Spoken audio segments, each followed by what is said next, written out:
തിരുവനന്തപുരം നഗരത്തിലെ വെള്ളക്കെട്ടിനെ ചൊല്ലി corporation council യോഗത്തിൽ പ്രതിപക്ഷ പ്രതിഷേധം. മഴക്കാലപൂർവ്വ ശുചീകരണം പരാജയമെന്നാരോപിച്ച് ബിജെപിയും കോൺഗ്രസുമാണ് പ്രതിഷേധമുയർത്തിയത്. മഴ കുറഞ്ഞതോടെ നഗരത്തിലെ വെള്ളക്കെട്ടിന് ശമനമുണ്ട്.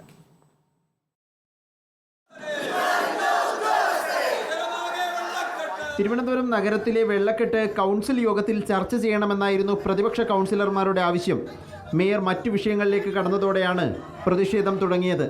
പ്രതിപക്ഷ അംഗങ്ങൾ മുദ്രാവാക്യങ്ങളുമായി നടുത്തളത്തിലിറങ്ങി. മേയറുടെ രാജി ആവശ്യപ്പെട്ടായിരുന്നു കൗൺസിലർമാരുടെ പ്രതിഷേധം. പിന്നാലെ കൗൺസിലിൽ നിന്ന് പ്രതിപക്ഷ അംഗങ്ങൾ ഇറങ്ങിപ്പോയി.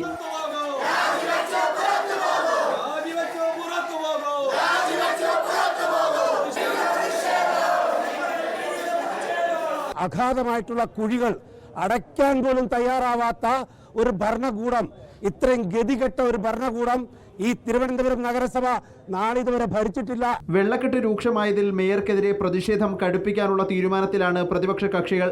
മഴ തോർന്നതോടെ നഗരത്തിലെ പ്രധാന മേഖലകളിൽ നിന്ന് വെള്ളമിറങ്ങിയിട്ടുണ്ട്. റിപ്പോർട്ടർ, തിരുവനന്തപുരം.